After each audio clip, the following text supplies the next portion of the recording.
প্রিয় ভক্তমণ্ডলী, আজ অনেক দিন পর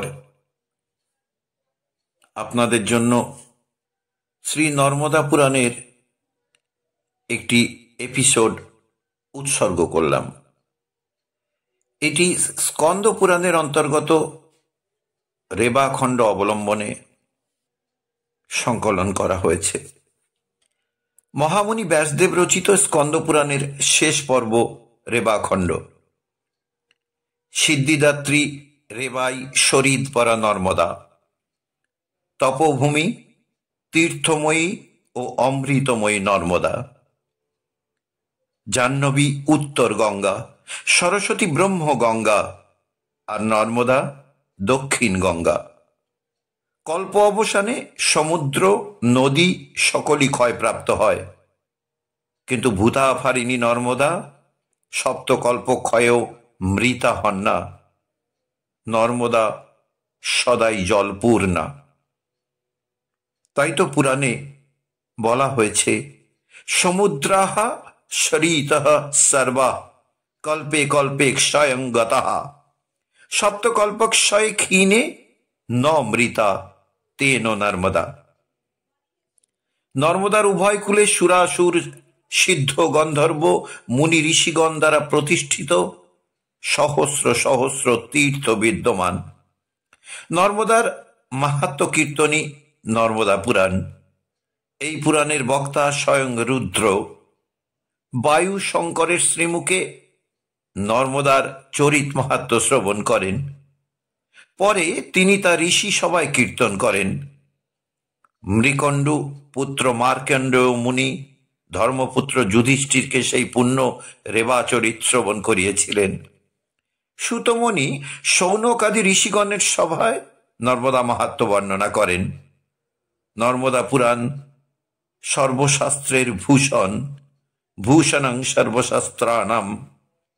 ত্রিভুবনে নর্মদা পুরাণের ন্যায় শাস্ত্র দুর্লভ। নর্মদার জল নিরাকার ব্রহ্ম ও কৈবল্যপ্রদ।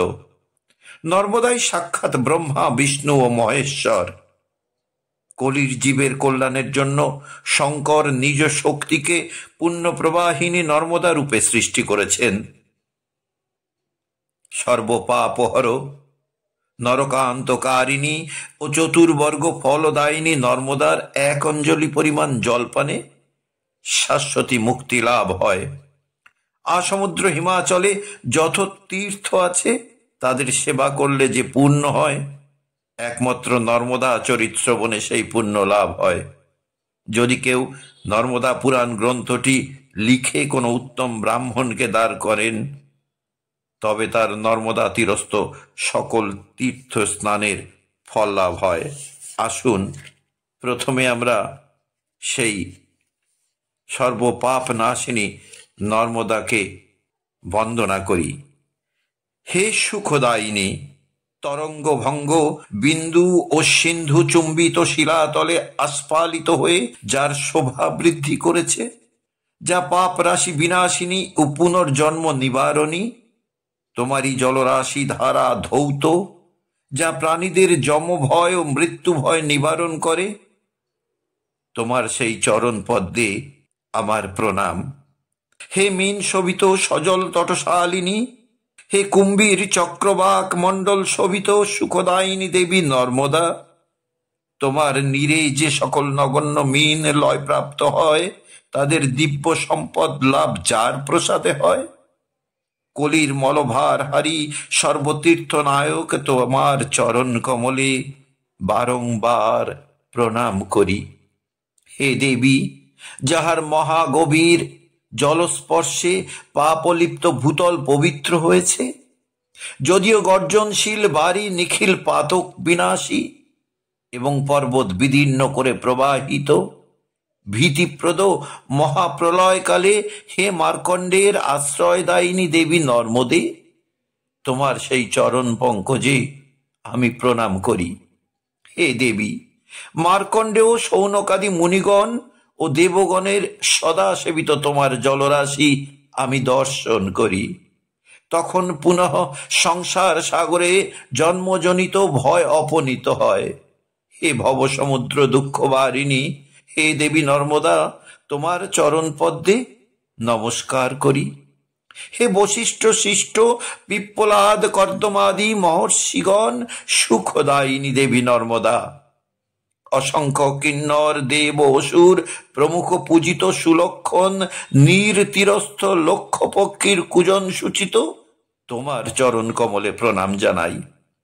হে সূর্য চন্দ্র দেবরাজ ও রাজা রত্নীদেবের কর্মানুসারে সুখ বিদায়িনী দেবী নর্মদে, সনত কুমার, নচিকেত, কশ্যপ, অত্রি প্রমুখ ঋষিদের 6টি আশ্রম স্থানে এবং ভ্রমর সদৃশ নারদাদি ঋষিদের মানস মধ্যে স্থিত তোমার চরণ পঙ্কজে নমস্কার করি।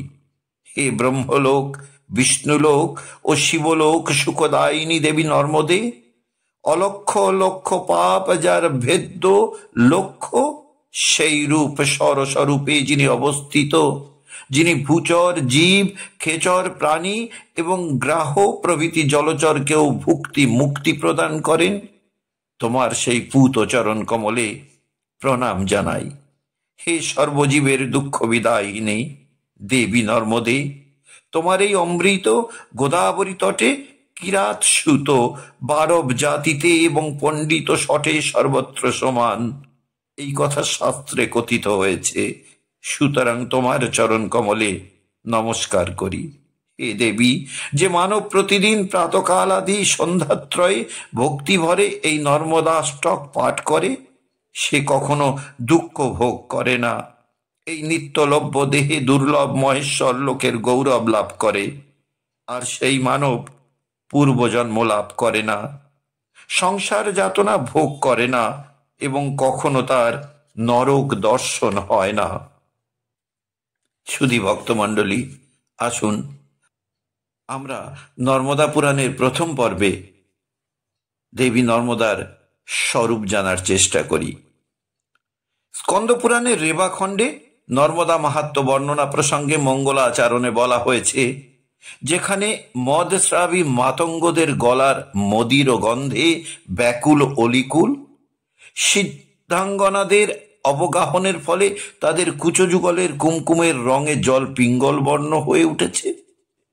মুনিরা যার তটে বসে সকাল সন্ধ্যায় পূজা পাঠ করেন, জলহস্তি ও মকরগণ বেগে সাঁতার দেওয়ার ফলে যার তরঙ্গগুলি বিদীর্ণ হয়, সেই পুণ্য তোয়া নর্মদা সকলকে রক্ষা করুন। যার উভয়কুল তীর্থস্বরূপ, নিখিল জীব যার জলে অবগাহন করে বিগত পাপ করে, দেব মুনিরা যাকে নিয়ত বন্দনা করেন, সেই পবিত্র নর্মদা আমাদের দুরিত হরণ করুন।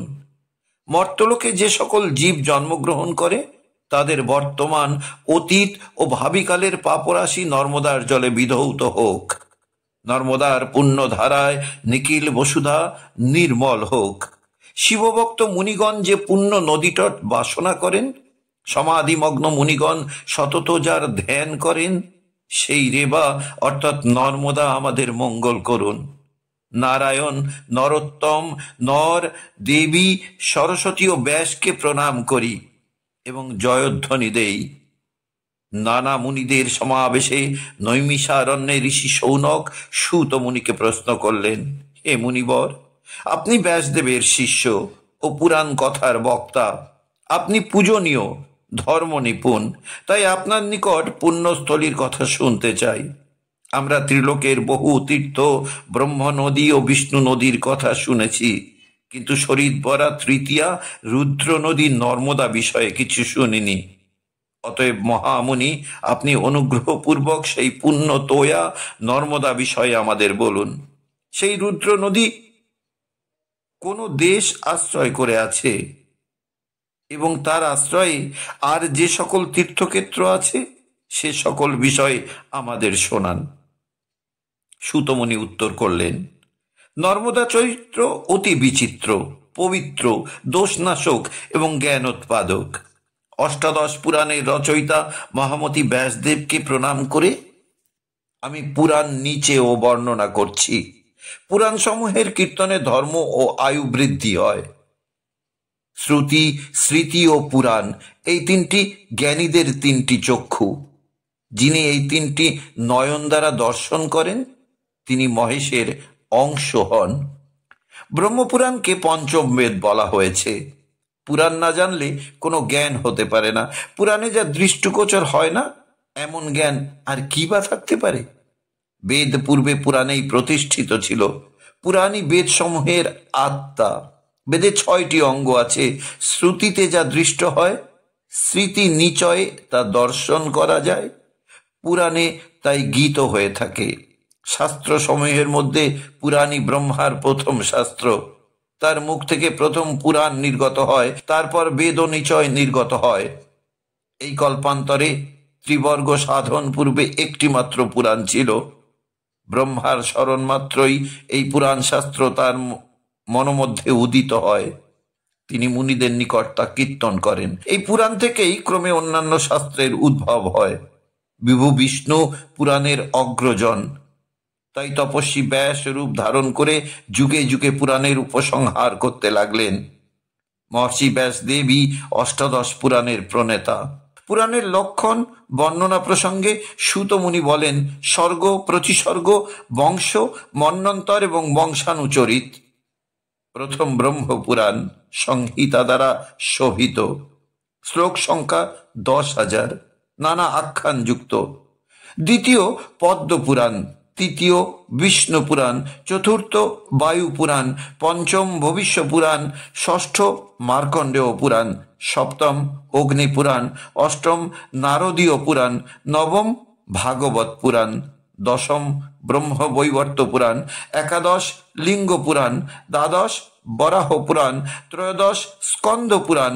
এই স্কন্দ পুরাণ 7 খণ্ডে বিভক্ত। এর শ্লোক সংখ্যা 81,000। চতুর্দশ বামন পুরাণ, পঞ্চদশ কুর্ম পুরাণ, ষোড়শ মৎস্য পুরাণ, সপ্তদশ গরুর পুরাণ, অষ্টাদশ ব্রহ্মাণ্ড পুরাণ। এর শ্লোক সংখ্যা 12,800। এছাড়া বিধাতা অনেক উপপুরাণ ও কীর্তন করেছেন। প্রথম উপপুরাণ হল সৌর উপপুরাণ, দ্বিতীয় নারসিংহ উপপুরাণ, তৃতীয় শুক উপপুরাণ, চতুর্থ বৃহস্পত্য, পঞ্চম দুর্বাসস দুর্ভাষা ভাষিত। পণ্ডিতগণের উক্ত উপপুরাণ হল ভবিষ্য নারদ ভাষিত, কপিল, মানব ও ভৃগু কথিত ঐশ্বসন। ব্রহ্মাণ্ডে আছে বারুণ, কালিকা, মাহেশ্বর, শাম্ব ও সর্বার্থযুক্ত সৌর, এবং ভাগবত ও কৌর্মে পরাশর, এই অষ্টাদশ উপপুরাণ। যে মানুষ পুরাণ সংহিতা সকল পাঠ করেন তিনি অনন্ত পূর্ণের অধিকারী হন এবং অন্তে বিষ্ণুলোকে যাত্রা করেন। সুধী ভক্তমণ্ডলী, আজ এ পর্যন্ত। পরবর্তী পর্বে শ্রী নর্মদা পুরাণের বাকি অংশ নিয়ে আবার উপস্থিত হব। সবাই মিলে বলুন রাধা রাধা।